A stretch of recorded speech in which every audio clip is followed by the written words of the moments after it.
welcome to our first of many Goodnik demo days. So let me just sort of give you a little bit of an introduction. My name is Nate Heasley. For those of you who don't know me, I'm the director of Goodnik, which is an organization that supports social entrepreneurs and nonprofit organizations. One of the things that we do is we have this thing called the Goodnik in Residence program. And we have people who are placed throughout the city in a variety of different co-working spaces like this one. And they sort of operate as a kind of incubator for us. And people who are working in the Goodnik in Residence program have cool stuff that they're doing. And so we thought it'd be a good idea to have a day where they get to show off what they've been working on. So we've got 4 of us who are Goodniks in Residence, and then we have a prospective Goodnik in Residence who is also with us, who's going to be doing a little demo as well. For people who are not Goodniks in Residence, we also have a new program that's called the Goodnik Nomads, or Goodnik at Large program, which you can join and be a part of Goodnik and make use of some of the resources that we have, including mastermind sessions, workshops, mentorship program that we're developing, and office hours program that we're developing. And you can read more about that on the Goodnik site. But I don't want to go into too much detail about Goodnik because we've got a lot to work through in terms of presentations. So we'll answer any questions. I'll be around to answer any questions about Goodnik after the event. Wi-Fi? There is Wi-Fi here. The password is workspace liquid. Space, not S-P-A-C-E, but just a space. Okay, so we will start with a presentation by Ulula, who is one of our Goodniks in Residence. And you guys want to, oh, I'm sorry, Rob. Rob, who CauseVox is going to lead off, sorry. Let's get started. Why don't you do a little pitter patter while I get you set up. Thank you guys for coming.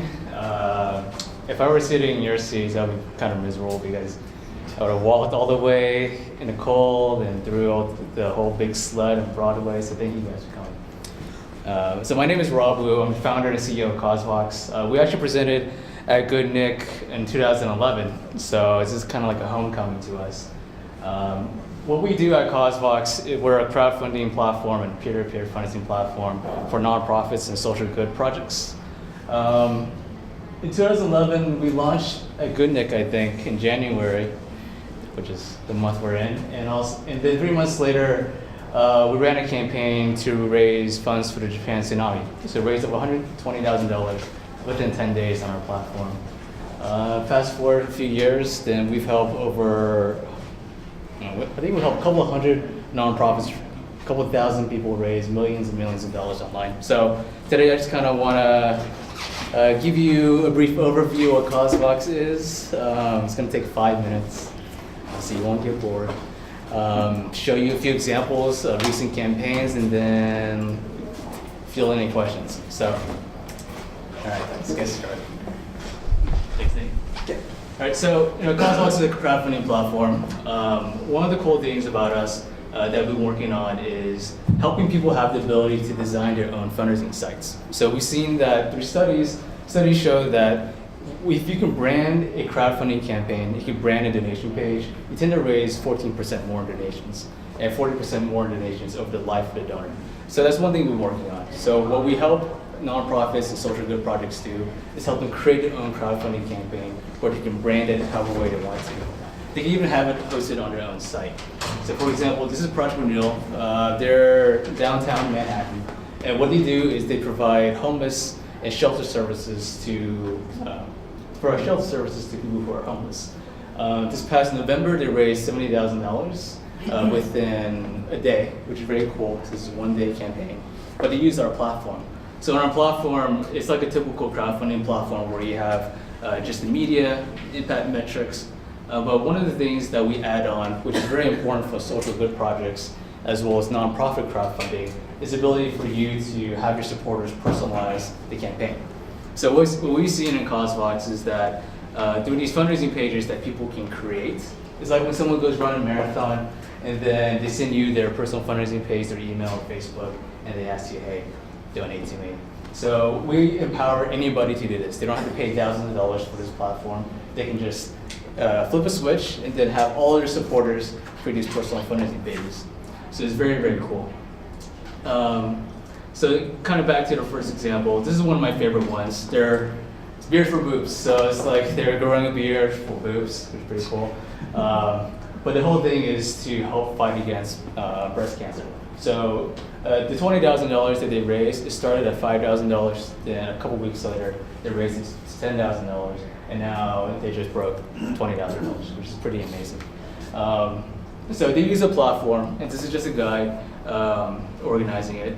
And what's cool about this on our platform is that he was able to gather all of his friends to create these fundraising pages so that they can personalize it. One of the things that we've seen on our platform, at least, is with better stories, the more you're able to empower people to tell stories while they're fundraising, it becomes less about asking for money, which is a point of discomfort for a lot of people. It becomes more about telling stories. You can see on the bottom over here. So this is Justin Monroe. It's a cool name. So on his personal crowdfunding page for this broader campaign, he's able to show photos, tell stories about his campaign, and how the campaign is really personal to him. So in effect, we've seen that for every blog post someone puts up, it's associated with about $109 worth of donations. So pretty cool. Also, something that we released is just a more robust backend. We have better tracking. I remember one of the first campaigns that we helped was called Restore New York City. They were building a safe house here, and they needed to raise $70,000 within 40 days. So we helped them raise $40,000 within 40 days. But then I handed them like a deck, because I was a previous management consultant. And then I gave it to them with all the data, and they were like, what is this? And just threw it away. But since then, fast forward 4 years, a lot of nonprofits are becoming smarter and smarter. So they want to see metrics. They want to see how much they've raised per day. They want to see social sharing metrics. They want to see website metrics. Because the new revolution of online fundraising and crowdfunding is not just about getting money. It's about becoming very smart at digital marketing. So we empower people, every individual nonprofit, to just have the right metrics, have the right dashboards, so they can run the campaign in the most effective manner possible. So that's about it. So you guys have any questions on CauseVox or what we do? That's about 5 minutes. Obvious question, how much do you charge? So our rates are really competitive. If you look at Kickstarter, they charge around 6% without credit card fees. Indiegogo charges anywhere from 6 to 9% without credit card fees. We start at 2.5% and go up to 4.25%. So for half the price, you get more features, more customization, a whole branded experience. So people love us for that. Back there? Do you try providing tools or coaching or advice to groups, organizations that use your platform in terms of categories or how to market, how to consume more? That's a great question. So the gentleman back there asked if we provide educational resources, onboarding resources, and just general fundraising, crowdfunding resources. And the answer is yes. So one part of what we do is not just building technology, but also building thought leadership, meaning guides on how people can create a fundraising goal, all the way to how they can tell a story, all the way to how they can actually ask for a donation. We released an ebook 2 years ago called The Starter Guide to Video Storytelling for Nonprofits, and that got over 10,000 downloads within about 3 months. So people love that stuff. We got a NYU professor in philanthropy to do a series of 6 to 8 videos for us on how to get donors in general. So things like that we have all the time. This year we're planning to do 12 ebooks, a couple of videos, and just a consistent blog, kind of educational blog posts that people can just really learn how to fundraise to the most potential. That's really cool. Is it still available on your website, like those resources? Yeah, so which one were you interested in? The ebook. Okay, so the ebook is startstorytelling.com. What is it? Startstorytelling.com. The NYU professor one is called getdonors.com. And our blog is causevox.com/blog. So you subscribe to our blog, you'll get all the updates, and they're all free. And I'm about to ready to kind of do more of a video series. So it's going to be about 12 videos on how you can start a crowdfunding campaign from scratch. So you'll see me on the video. Hopefully I don't bore you. Any other questions? Yes? Are there certain organizations or groups that you feel like you're targeting or are more inclined That's a great question. I think for us, it's specifically targeted towards nonprofits and social good projects. That's how our platform is really geared. So if you look at all nonprofits out there, which is about 1.5 million, plus if you include like Canada, Australia, UK, it's about 2.5 million. So out of that, the users who flourish the most on our platform are the ones that don't just depend on grants for funding, that don't depend on contracts, but really want to focus on individuals to get like the $50 donation, the $75 donation. So people who do a good job of building community. So typically, if we look at our statistics, the users who flourish the most are those that have a community, meaning that they have over 1,000 Facebook likes on a page, that they're good at storytelling, they know what a story is, they're good at communicating. So there's more characters around there, rather than saying, okay, like a charity based for digging wells or a charity based on human services. So it's more about the profile of the organization that worked the best. Yes. One more question. Do you provide any kind of ongoing services for like relationship management, like not just a campaign that pops up and goes away because it's done, but with that organization, like, do you allow them to sort of tap that same pool of people who already donated to them the first time? Or do they have to do that themselves? Yeah, that's a great question. So the question is, do you have donor loyalty tools and engagement tools? So yes and no. Typically, for our platform as it is right now, it's more on the fundraising side rather than the engagement side. So Rather than what? rather than the engagement and loyalty side. Okay. So what we do is we expose all the data to the nonprofit. They can download all the contacts. We ask for like if someone wants to subscribe to the email list and all that stuff. So we give that to the nonprofit so they can engage the support base on a continual basis. The main reason why is because when you look at nonprofits, when they run a campaign or when they do fundraising in general, they're not just launching crowdfunding campaigns every month.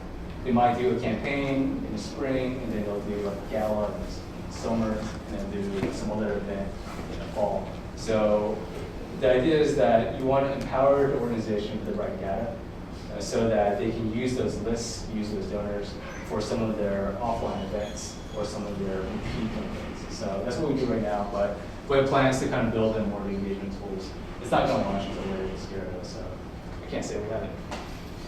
Thank you. Next we have Ulula. All right, good evening. My name is Antoine. I'm the founder of Ulula, and I'm here tonight with my fellow at Goodnik, Cornelius, and we're going to do 3 things with you tonight. One, I'm going to explain you the social problem we're tackling. 2, we're going to do the world premiere of a video we just finished yesterday, and we were keen for feedback. And 3, we are going to show you very quickly the minimum viable product we've built over the last 5 months since we started. So first, what are we about? I mean, we try to provide mobile solutions, so very simple mobile solutions for enterprises that have a lot of impact on society to manage the risk and create shared value. And the sectors we have in mind are typically resource related, so oil, gas, mining, forestry, agribusiness. And there's a huge social problem in these sectors around the world. You have over 800 million poor living in the midst of abundance. I mean, here I'm just giving you numbers from oil, gas, and mining, and this is sometimes called the resource curse, the paradox of abundance. But you have a sort of massive injustice there that we're trying to tackle. And the root of the problem, in our view, is that basically there is a broken social compact between the communities where these companies are investing, the governments that are trying or in charge of providing public services, and the companies that are there. And the result of that disruption is that you have everybody losing. In Peru, you had a massive problem between the communities and Newmont, and that resulted in people dying and a lot of investment being at a loss in billions of dollars. In Marikana last year, you had a big strike. Again, a lot of people died. A lot of money was lost on financial markets, and a lot of employments were destroyed. And if you think closer to your homes, what's happening in fracking hasn't caused death, but has caused a lot of problems for the environment and for the livelihoods of a number of people. So these are the typical problems we're trying to solve through mobile solutions. And I think that's where we'll go to the video.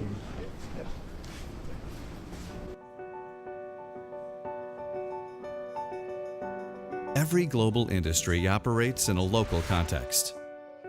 As demand for energy and minerals increases, local challenges mount and put business value at risk. Business cannot succeed in a society that fails. Welcome to Ulula. We provide custom mobile solutions to help high-impact industries manage, predict, and prevent risks to create shared value between business, government, and society. Ulula uses simple mobile text and voice technology to allow industries to engage with their communities, close the feedback loop, and de-risk their operations. Ulula collects data to measure the social license to operate in real time. In a world where sustainability and profitability depend on strong community relations, we take the power held by millions of people, every day, everywhere, and put this common technology to the common purpose of creating shared value. Ulula provides a safe and inclusive channel for feedback and dialogue between communities and business. It enables communities to redefine the impact of businesses in their societies. Ulula helps businesses anticipate disruptions before they erupt. It's a proactive solution to stay in touch, stay ahead, and stay productive. Ulula offers a suite of products that provide value for money to clients: community engagement, mobile polling, supply chain management, data analytics. We rapidly assess industry and local needs to determine an effective approach and design product specifications. Ulula is a cloud-based platform that does not require any software installation. It fully integrates with existing enterprise resource planning systems and ensures strong data security. Ulula, providing the power to analyze, organize, and anticipate in real time. Ulula, mobile solutions for managing risk and creating shared value.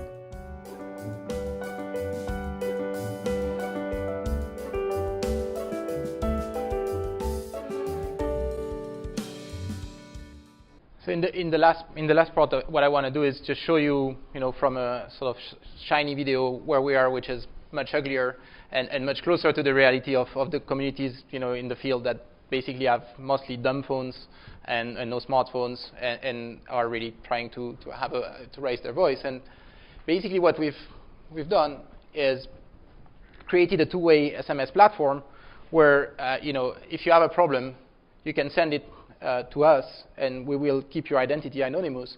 And then we record a number of features around your identity so that we can develop analytics, and then pass on that information to the company, and I'll show you how that looks like. The company then responds, and that response is sent automatically to the communities, and we measure whether their commitments are followed through, and whether the community people are happy with the response they're getting. And that's a way for us to keep the loop going and understand whether there are problems that are coming from certain parts of the communities that are affected, or whether women are impacted differently, and so on and so forth. So we can get to a much more granular level of understanding it. If you want to try it, you can use that cell number, text it, and you will get through a few of the interactions, and that will just give you a very simple taste of what we're about.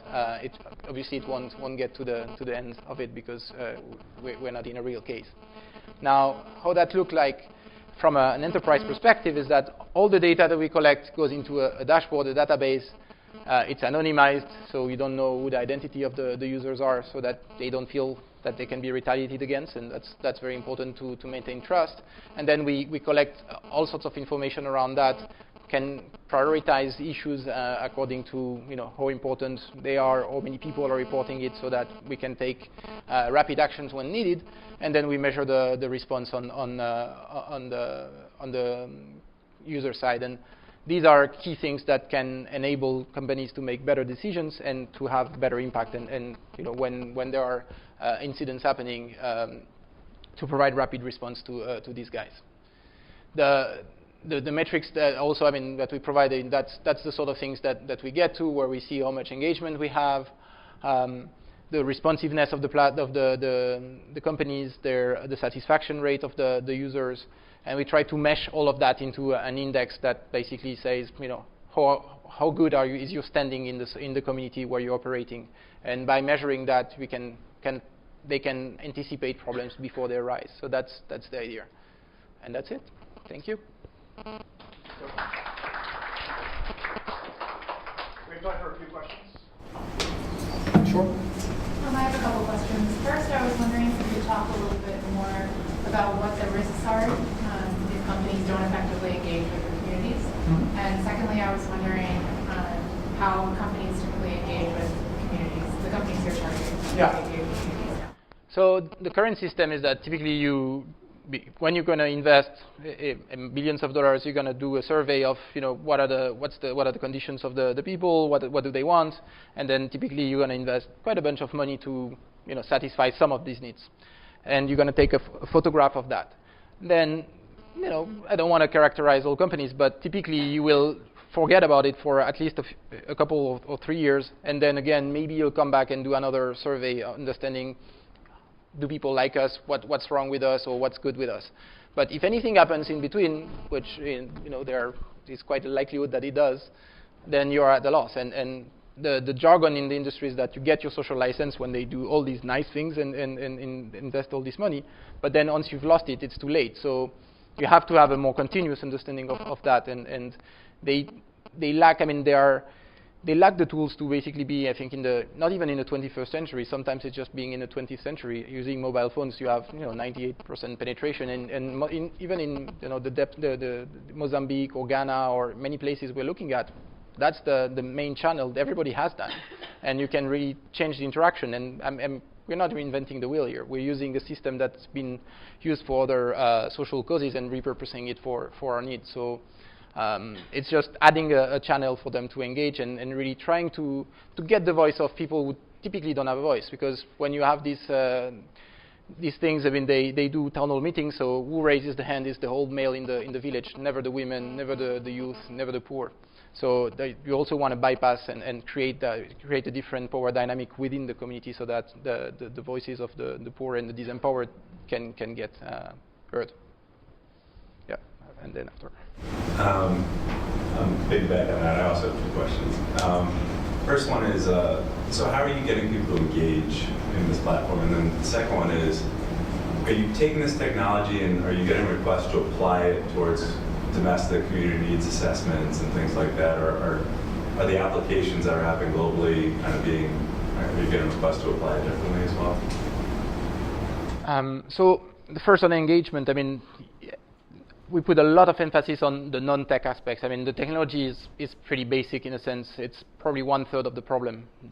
I think the core is how do you engage. So what we want to do is we go in the field, have focus group with people to understand how they are talking and how they understand their problems, and try to reconcile what they think is the problem, what the government thinks is the problem, what the company sees as the problem, and then design the platform to really reflect, in their own words, the sort of processes, the things that they see, and then design channels for marketing the platform through, you know, it can be community radio, transportation networks. I mean, tailored ways of really marketing the platform and using the community also as messengers for us. So but there's a lot of emphasis on human-centered design approach to really make sure that, you know, the tool, however shiny it may be, is used, because otherwise it makes no sense. In terms of Can you just follow from that? Yeah. So is it kind of like an ambassador that's representing the people within the focus group, or No. We want to have focus groups that are both mixed and specific to different categories of that are key to the use of the platform. So it's not we don't want to just say, okay, it's you. And then in terms of uses, I mean, it's the biggest use for us is the grievance as a grievance mechanism for people to send feedback on the problems. The second is around social investment, they want to invest a bunch of money, and basically it's not a bad idea to ask the people who you intend to serve. And that's a big market. It's $60 billion in the extractive industries, which is 4 times the UN budget. So it has a big impact if you can get it right, which is typically not the case. So there are different cases. You were first, so I don't want to bypass you. It was answered. Okay, so please. So how do you know the responses, A, you're getting it correct? And B, why do you assume that everyone has a phone and they're willing to pay the charge to send a message? Okay. So, I mean, there's no, it's a perception system. It's not a, we're not, if you tell me I've seen like the water in the river is red, that doesn't mean that A, there's a problem, and B, that it's related to the company. But if the way we verify data is, first we look at whether you're using the platform, doing that a lot, and whether you have usually sent us reliable data or not. So that's one thing. And second, if 10 of your neighbors are saying the same thing, then of course we'll have greater reliability. But we will never do 2 things. One, even if you're saying us, something that is absolutely rubbish, we won't discard it, because the fact that you're doing that is sending a signal that you're probably unhappy, you want to scam the system. And if it's true, I mean, it's fine. We don't want to take any risk. So we'll pass the information, we'll just attach a reliability score to it. And the second question you asked, the system has to be free for the users. So as a member of the community, when you text, it's free. And actually, there may be incentive programs for things where you have to incentivize the users to respond. So if we want to do a polling around social investments, we don't expect people to automatically want to participate. So you can do a raffle of giving away minutes for free to X number of users, or designing getting Super Bowl tickets if you actually want to get the typical demographic of Super Bowl going fans to use your platform. So you can design different incentive plans from that, but the platform is free. The way we make our program sustainable and make money is we sell that to the companies, because they lose a lot of money. 1 day of closure in a mine is $3 million. So our solution is a little less than that. Yes. Two more questions. Do you find that the scale that you implemented on has a lot to do with how it's used? Because if you have a company that's mining in one area but trucking all the materials to another location to get to a ship, doesn't the community that's impacted become much larger? Yeah, we don't want to. First, we've been 6 months, 5 or 6 months in. So all I'm telling you is sort of perspective. I'm basically vehemently looking for a pilot, and we are in several discussions at the moment. But it's actually the nice thing about the platform is that it's open. We're not saying if you're not part of the village, you cannot participate. You actually can do a heat map of the impact as you get feedback, and probably you'll get more environmental stuff around the mine, and then more social and economic disruptions when you go further away. But you're right that one of the case I've discussed with oil companies is that they have large infrastructure pipelines, and that creates problems. So and there's no way they can monitor it, so they have to rely on communities or other people to help them. How many communities or countries are you working in, and for how long? We are working in no countries because we started in August. But the target, the size of the market is fairly large. Just looking at, there are 2,500 mine sites and 4,000 oil sites. So just looking at oil, gas, and mining, we have quite a bit to cover. And then I certainly think that you can do that around big infrastructure project, water, agribusiness as well. So we'll take things one step at a time. First, get a good pilot going and understand all the problems, all the things that have to do with engagement. We have a lot to learn and a lot of problems that will arise when we get on the field. But once we have buckled up and understood that, I think we'll have an ability to scale quite well. Okay, thanks.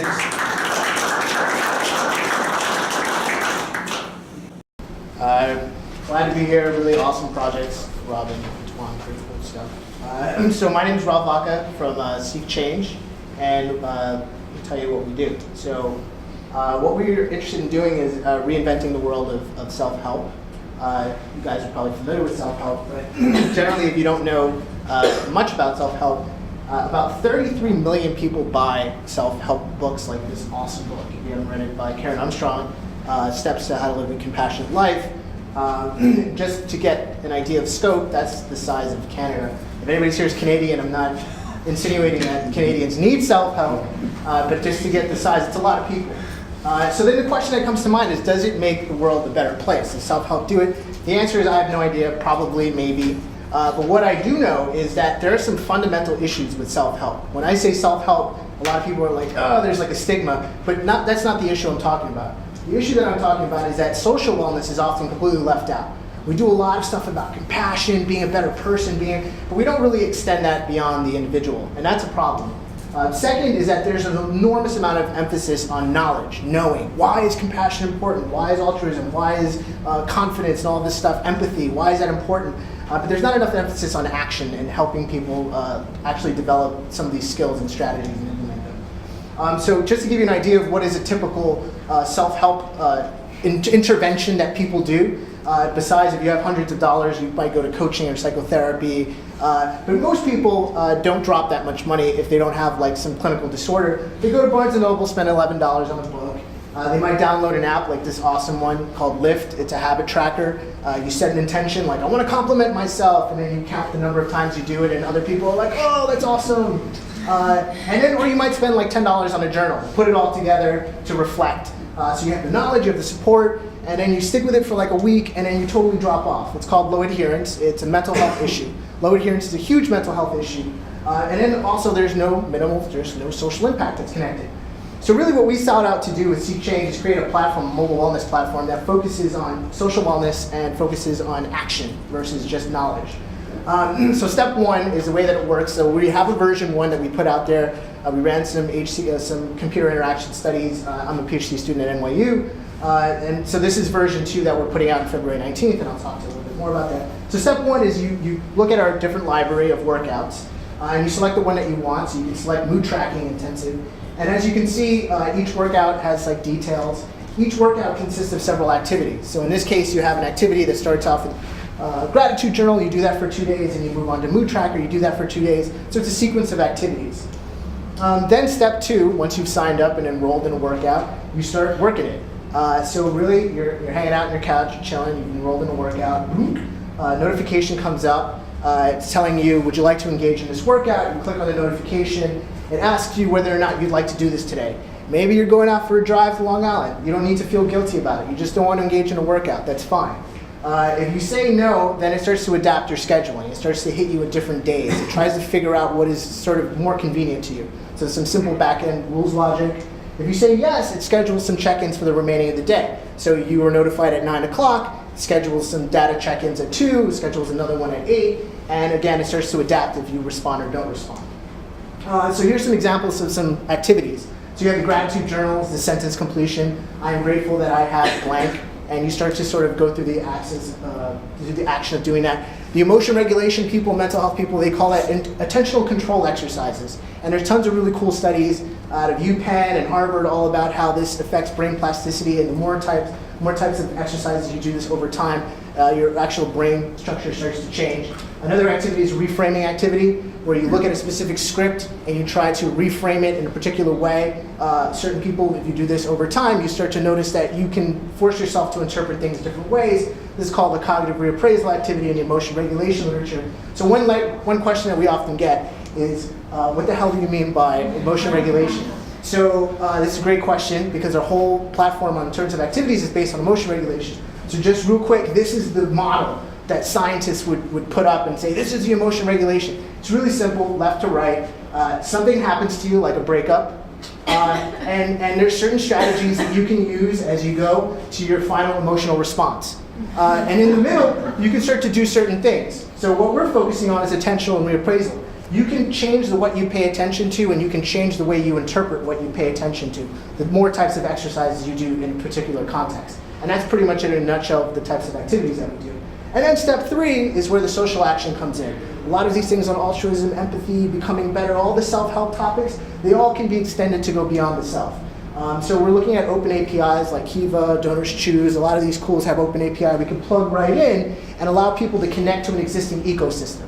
So really, in the end, what we're really doing is taking the existing ecosystem of personal wellness and the science and the literature that's already out there and connecting and tapping into an existing ecosystem of all these wonderful people doing really, really awesome things. I wanted to ask Rob if he's going to have an open API. It'd be great to have people peruse different funding campaigns.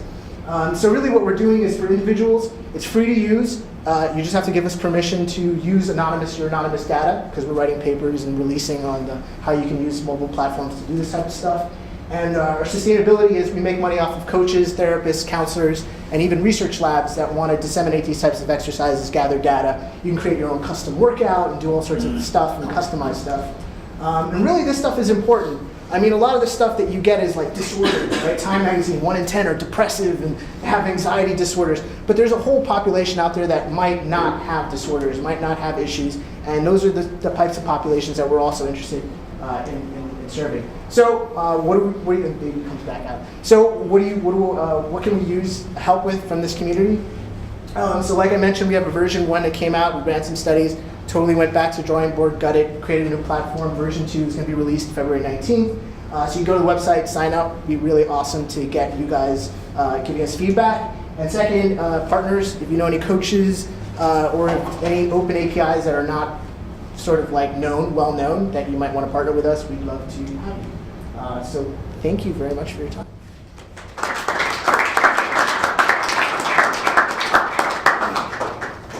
Take some questions? Yep. Yeah, you mentioned something about low adherence in self-help. Yeah. How do you, is your adherence better? Like, how do you measure that? Like, how do you measure your adherence versus? So a lot of the literature comes out of text messaging. So just putting a text message in your program, in any mental health intervention, immediately your adherence goes up.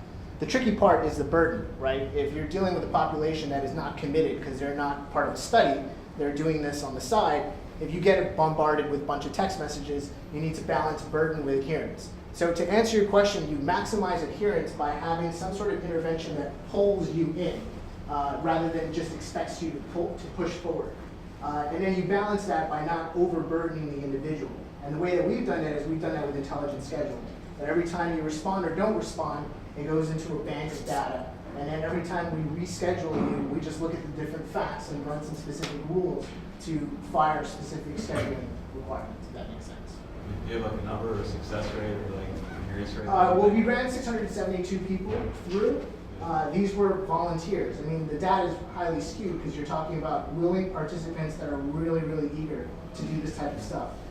So it really varies. It's hard to say, especially in self-help. I think if you're comparing adherence rates to mental health interventions, you're going to get very, very skewed data. So I really can't answer. I would say that we got really good results, but I don't think it has anything to do with the platform. It has more to do with just the fact that we're going after people who are really gung-ho about this stuff. So it remains to be seen. But we want to publish all that stuff in white papers and be very transparent about the data. So I'll show it. And apart from the coaching, which is like you make money up, are you thinking of running an experiment where you're making people pay actually to basically screen out the people that are maybe just, I woke up and I said, okay, I want to feel better about myself, but I'm really not committed. And just because that's typically a device that's used to screen the samples. Yeah, I mean, I guess we're kind of we're separating some of the data. We're running just public, data coming in, and we're also running like at NYU, we're running specific experiments. So those are like way separate experiments. So we're kind of doing both.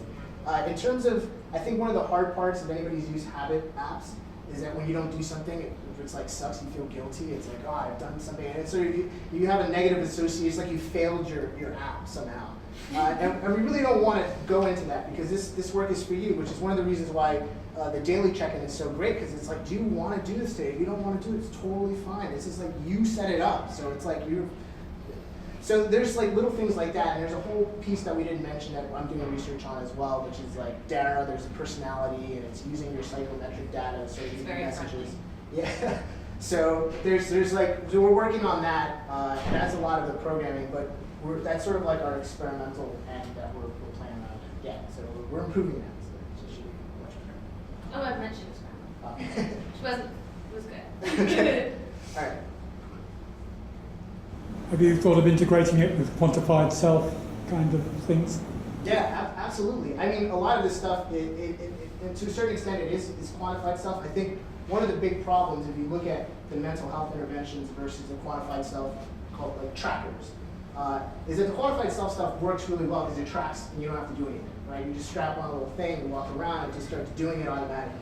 I think when you're talking about psychometric data, there's always self-reporting involved. And there's always this reflection process that's involved, so there's a burden. I think the second part that we're trying to do that's a little bit different is that we're trying to make the change intervention also happen when doing the activity versus just collecting the data. So for instance, when you engage in a reframing activity, you're actually already engaging in the intervention. You're not just collecting the data and then viewing it. Versus when you count things, it's hard to say that that intervention is really doing anything. Count the number of beers you take. So there is trackers incorporated in here, but there's sort of more coming out of the mental health and emotion regulation literature than the quantified self-literature. But definitely the insights, we have a dashboard that we're working on. But I mean, if anybody is interested in this stuff, we'd love to hear your thoughts, because I can tell you that looking at my Fitbit dashboard, I just sort of see a bunch of data and I'm like, oh, 10,000 steps, that's awesome. And I never look at it again. So there's some issues. So I would have thought that, quantified self-thing could give you indicators of when to the thing could start buzzing in your pocket. It's time for you to pay attention. Oh yeah. That kind of thing. Oh, definitely. We're doing a lot of the data stuff that we're doing is on the intelligent scheduling stuff, which is version 2 is all we've been working on is the scheduling stuff, and we're in discussions with research labs that want to use this platform to do nationwide studies. So with veterans, we're interested in doing some stuff. So that's going to be really cool for us. Cool. Thanks, Rob.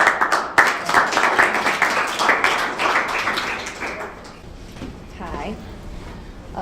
My name is Shanley Knox, and I have been working as a social entrepreneur in women's development in East Africa since I was 20, so about 5 years.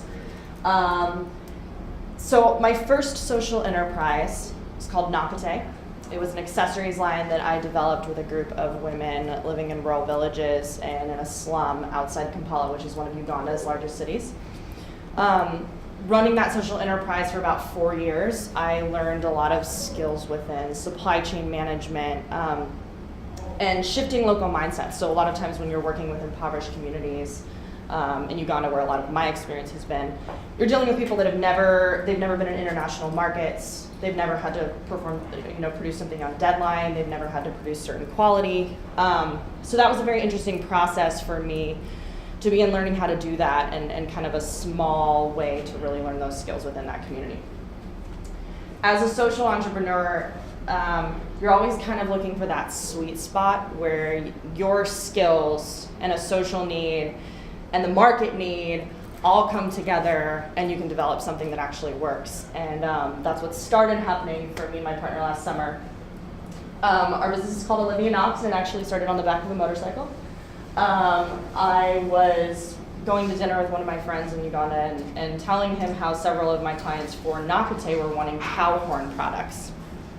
And our driver got really excited. We were on the back of a boda, which is a small motorcycle in Kampala that they use to get around. It's public transportation there. And he gets very excited, tells me that he knows this local facility where I can source the material, that he can take me there. And 2 days later, I end up in this factory where I can barely breathe. It's really dark. There's about 40 people working there, and there's just stuff everywhere. I learned very soon after that that's what most of the facilities looked like for cow horn.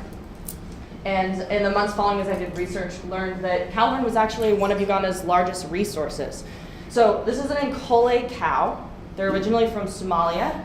They migrated to Uganda with a tribe that's called the Bahima tribe, which is also in Rwanda, but it's called the Tutsi tribe in Rwanda, which you might recognize from Hotel Rwanda.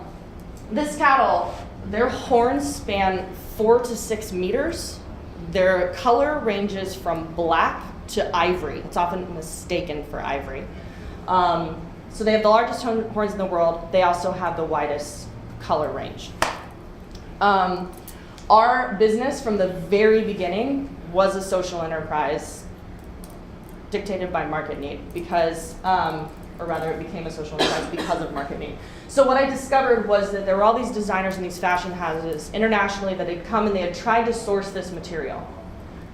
And they would hit a ceiling on what they could bring out of Africa because of 3 key issues. So the first issue is labor audits. So when you order a certain amount of units of a product, a labor audit's done to ensure that your supply chain's clean. People would walk into the kind of factories I walked into, and like Henry Bindell, for instance, tried to order this cow horn, like canceled the order because you walk in and people can't breathe, and you have, you know, horrible conditions, you have children working there, and one photo gets leaked of something like that, and your company is dealing with lawsuits, and you're dealing with losing orders, and so there was that issue. And the second issue was supply chain management. So when you travel and you go to local markets, a lot of you have probably seen, you know, as you're going through a marketplace, there's all these beautiful things that you can buy. And the fun thing about being a tourist is that none of them are consistent. That you can pick up, you know, like something that's red, you know, like a bracelet that's red and a bracelet that's blue, and there will be a basket of all different things. That's how most local markets are run. The problem with scaling local markets like that is you have a customer come in that wants 7,000 of an exact size of a bangle, and all of a sudden those local markets haven't been taught that that ever matters, or that an order is going to be canceled because they can't get it correct. So that was the second issue.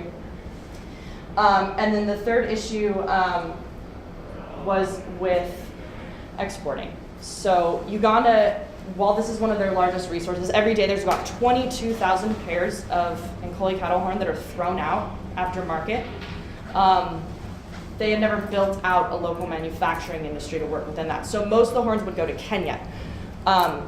They're exported on a bus. I've been on that bus. It's like 8 hours. You get stopped on the border. The border takes like 3 hours. You're never sure when something's going to get seized because somebody decided they wanted to get thrown a little extra cash. That's just really not a scalable market. So our solutions were obviously innately social, that we would have to work with improving labor conditions, we would have to work with improving the supply chain, and we would have to work out of Uganda.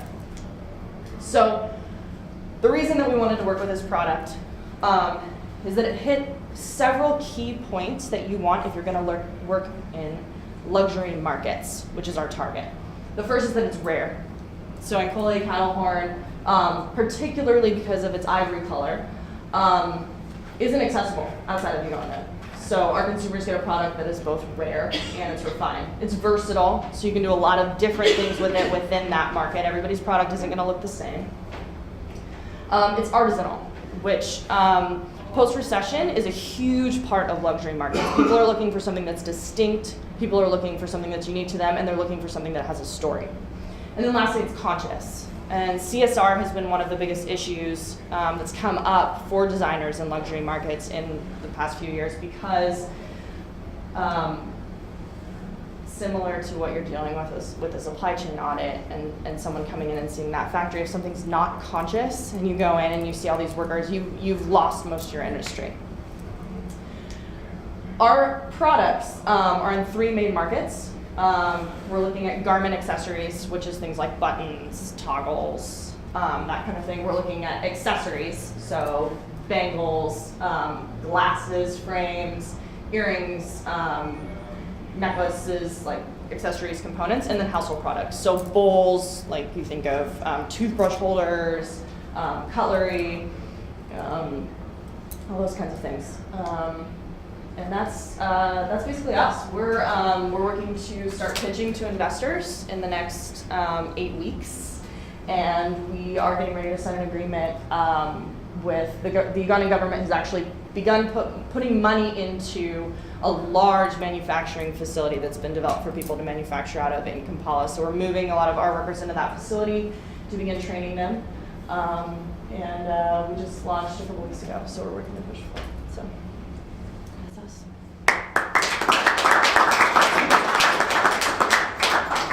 A few questions? Have there been any problems with the cow horn since it looks so similar to ivory? There being complications, people thinking it is ivory and putting standards on top of that? Not standards, but seizures. Yeah, that's right. Yeah. So it actually, that's something that we've actually been looking into because it was seized recently in South Africa.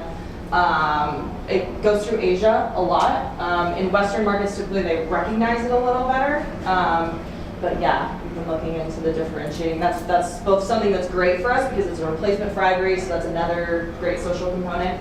And it's something that it's a material that people love, but yeah. Makes people wear it. Yeah. Oh, sorry.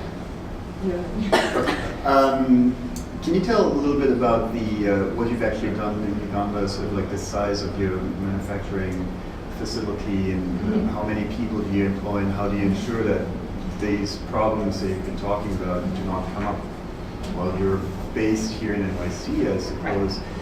How do you ensure that that stuff is not happening back where you produce? Absolutely. So we are actually not yet producing. We are working. I shouldn't say that. I've partnered with a local facility to manufacture on a very low scale for my last social enterprise. For this company, we're not producing yet because we're putting everything in place to ensure that those things don't happen. So our goal is to be working with 40 people locally. And so a couple things. First, my lead artisan I've been working with for 4 years. She's going to be in charge of really making sure that everybody's human rights needs are met, essentially. I shouldn't even say quotation marks. Human rights, labor standards, all of that. She and I were close. We've worked a lot on these kinds of things together. So she is management, strictly in that area. Secondly, my partner is actually Ugandan. She's lived in New York for 10 years, but she's planning to move back. So she will be there on the ground, ensuring these types of things. And in the meantime, we'll be flying back and forth. And the facility, because the Ugandan government has kind of recognized that there's this issue, the facility actually meets international standards. So there's kind of that first. And we're working with several consultants on that. We're also working with the UN on that. So we're trying to set up the partnerships and ensuring both ourselves that those things are. I would imagine anytime you're dealing with animal products, there's also the question of how the animals themselves are treated. What's the story on that? Talk to us about cows and our horns and such. Yeah. So I think something that's we've started working on partnerships with local conservation organizations because we know that's going to be a huge question right from the beginning. It already is a question. So we're working. What's happening with Ankole cattle is that they're actually they're very spiritually important to the Bahima tribe. They supposedly have aphrodisiac powers, among other things. So their cattle are treated your kid may not eat, but your Ankole cattle is going to be treated like a king. That's how the tribe is. They are not as essentially they're not as good of meat as a lot of other cattle. They're not as easy to raise. So there's a lot of conservation efforts kind of within Uganda surrounding that specific breed. The Ugandan president has actually just preserved their gene. So we're looking to work in partnership with those conservation efforts because what's needed is to bring up their value. So actually putting a value on their horn and increasing that value actually increases the efforts for conservation if done correctly. So we're working in partnership with conservation organizations to ensure that happens. And the horns are only ever taken off them aftermarket. Okay. One more question. So are you guys more focused on being a wholesaler to designers? Yeah. Or are you more of a business to consumer selling the products? We're B2B right now. We've talked about being B2C eventually, but most of the higher-end designers that are interested in working with us most of the higher-end accounts that are interested in us are designers, or they're stores like Anthropology, for instance, which sells a completed product that someone else has made for them. So. Great. Thanks.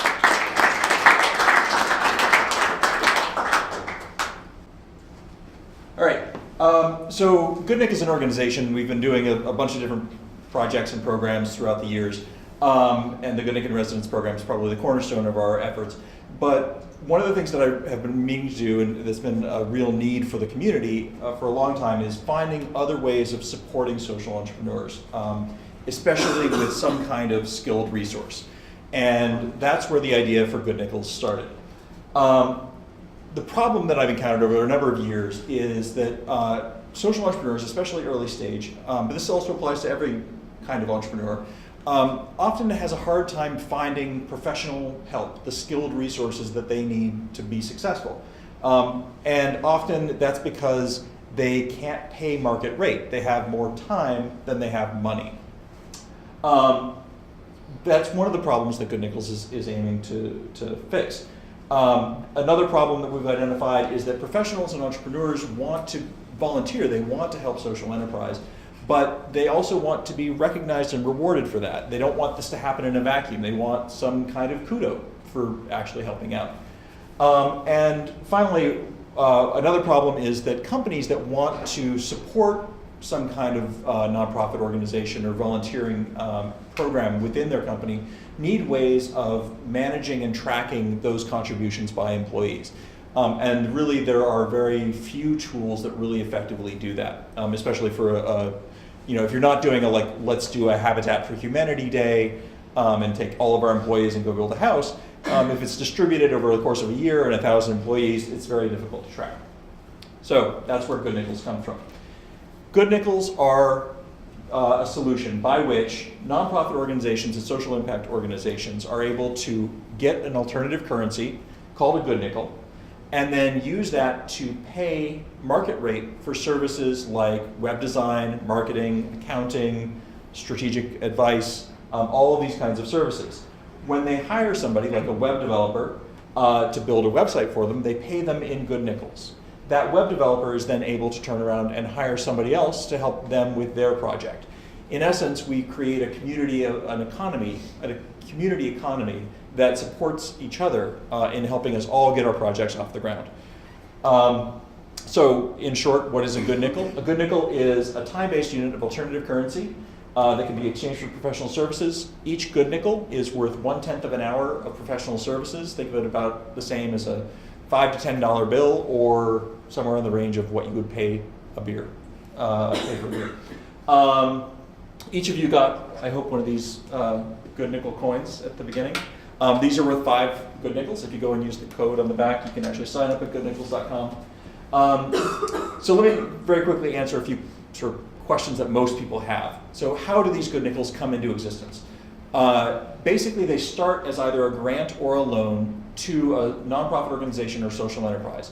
That social enterprise then posts their request for service on the website, and those services can be anything from web development, design, marketing, public relations, etc. Once that project is posted, other entrepreneurs or other skilled professionals can then go and find that project and complete that project for them. The way that people earn those Goodnikels is by completing those projects. And so once they've contributed to that nonprofit organization or social enterprise, the Goodnikels are transferred from the account of the nonprofit into the account of the service provider. Then that service provider can turn around and use those Goodnikels to fund their own project, whatever that may be. Could be a social enterprise, could be just something that they're doing on the side, or some for-profit project. They can also use those Goodnikels to donate to another nonprofit or back to the same nonprofit that they just did work for to fund the next project. Spending Goodnikels, that's essentially the process that I just described. Mostly they're spent on other professional services. In the future, we may also be able to use them as currency for attending classes, attending meetups, maybe paying for co-working space, or maybe even buying beer. That's my biggest dream, is at some point we'll be able to use a Goodnikel to buy beer. And just as a sort of aside, on a corporate level, Goodnikels can be used to, as I said, manage and track the contributions of employees and what they do for nonprofits and social enterprise over the course of the year. The idea being that if you have 1,000 employees, each one could be sent out and say, go use your professional skill, help a nonprofit organization, earn some Goodnikels, and then at the end of the year, return all of the Goodnikels that you've earned back to HR. And then HR can basically have a huge account of Goodnikels and report on a yearly basis. We as a company have, done 8,000 hours worth of community service. We have earned 80,000 Goodnikels, and we're going to take those 80,000 Goodnikels and we're going to donate them to the Red Cross, or we're going to fund our own special project, or we're going to go donate them back to the bank so that the bank can then give out more grants or loans for social enterprise. That's Thank you. That's Goodnikels in a nutshell, but I also just want to sort of show you what the actual website looks like so that you get a sense of how these projects look. So right now we are actually in live beta, and we're recruiting projects to the site. This is what the site looks like right now. It's still undergoing some revision. We're going to have some design enhancements. It's going to look better in the future. But essentially what you see here is that each one of these projects is a request by some nonprofit organization to have professional services delivered. And then each one of these cards represents one project. So for instance, this organization, the Iroquois Valley Farms, wants some redesign on their marketing materials. They've estimated that it's a 10-hour project. You can go in, you can look at the project description, figure out what the skill is, figure out what the mission of the organization is, and then if you want to, you can apply for the project and be connected with the person who's posted that project. And on the top of the website, a very important feature is that you can sort the projects that you're looking for. So if a service provider wants to come in and they really want to support a nonprofit organization that is looking for marketing help and happens to be involved in environment, then they can do a specific search just for environmental projects. And there are none. So I probably should have chosen an example that actually had some projects in it. But in essence, that's the sort of overview of the site. Where we're at now is that we're actively recruiting beta testers for the project. So we're looking for people who have nonprofits or social enterprise who need help with something, whether that's web development, design, marketing, strategic advice, to post their projects on this website. We're also looking for people who want to earn some Goodnikels. So if you want to sign up, help out a nonprofit or social enterprise, earn some Goodnikels to help fund your next venture, you can also sign up on Goodnikels. It's beta.goodnikels.com, and remember that when you go to sign up, because it's not goodnikels.com just yet. All right, I'll take some quick questions.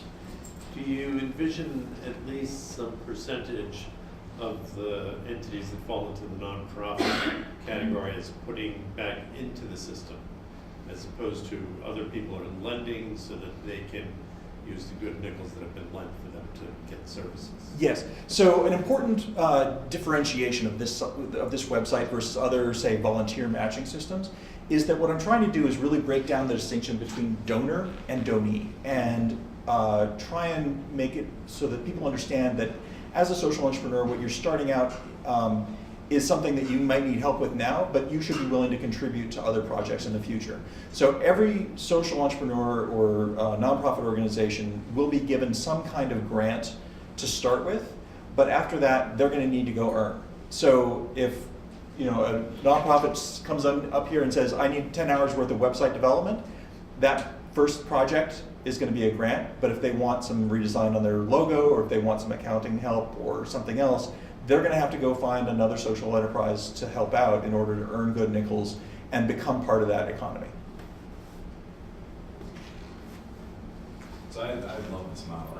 Is it Scottsdale, Arizona that has this, that the whole town works within this kind of barter economy? I'm not familiar with Scottsdale. There are a number of time banks. So the official sort of type of platform this is considered a time bank, right? It's an hour for an hour service. And there are a number of successful ones around the country. I wasn't aware of Scottsdale, but I grew up in Ithaca. I don't know if any of you are familiar with Ithaca. It has Ithaca Hours, which are kind of like a time bank. There's a pretty popular one in Austin, Texas. There's a pretty popular one in San Francisco. A lot of them fall into a pretty sort of hippy-dippy model. No offense to any hippy-dippies in the room, myself included.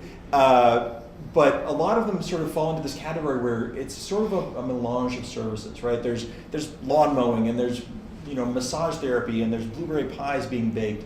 What I'm trying to do with this is remove all of those things that are a little bit difficult to quantify and really focus down on professional services. So you can't trade a blueberry pie for web development on my site. You can only trade some kind of professional service for another professional service. But you didn't have a question, you just had a compliment, which is That great, was- but. That was going to be my question. Oh, okay. Are there other models that you're working on? Oh, okay. Yeah. Is there a way for nonprofits to rate the service providers that they're trading their Goodnikels to? So right now, this is a very minimal product, right? I'm launching this, I'm trying to get this off the ground, not adding a whole lot of features. There is a minimal feedback system. People will earn badges when they complete projects. If they don't complete a project, they will get a sort of black mark on both sides, both for the person who posted the project and the person who was the service provider. Because a failure is really a failure of both. I don't want to have a rating system because I'm afraid that it gets very personal, right? If you're rating, a roll of paper towels on Amazon.com and saying, oh, they're not absorbent, and you give them about 2 stars, that's not personal. But if you do that with somebody who's building a website for you or somebody who's done something for you, it can get very personal very quickly. And I don't want to do that just yet. In the future, we may experiment with endorsements or other kinds of feedback, but I don't want to go right to a 1-star to 5-star rating system just yet. So kind of along those lines, is there a vetting process for someone's, credibility in terms of their professionalism? There's no vetting process at this point. Ultimately, there will be a social connection, a social media connection, so that their profile on this site will be linked to their LinkedIn profile. So you'll be able to see what the bona fides are. Like you can go and see their actual resume. Right now, all we have is when you go. So as a nonprofit organization, you can go in and you can say, nobody's responded to my project, but I want to go recruit some folks. I want to go find somebody who's an expert in marketing or somebody who's really interested in the environment. So I can go down here and I can say, okay, I want a marketing person. Okay, here are people who know about marketing. There's this guy named Sean.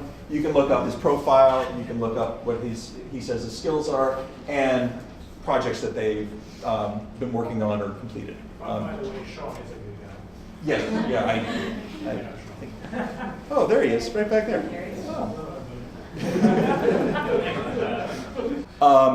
Okay, thank you all for coming. I want to encourage you to stick around for a few minutes, mingle a little bit, talk with some of the presenters if you have more questions. But thank you all for coming out, and I appreciate your time. Thanks.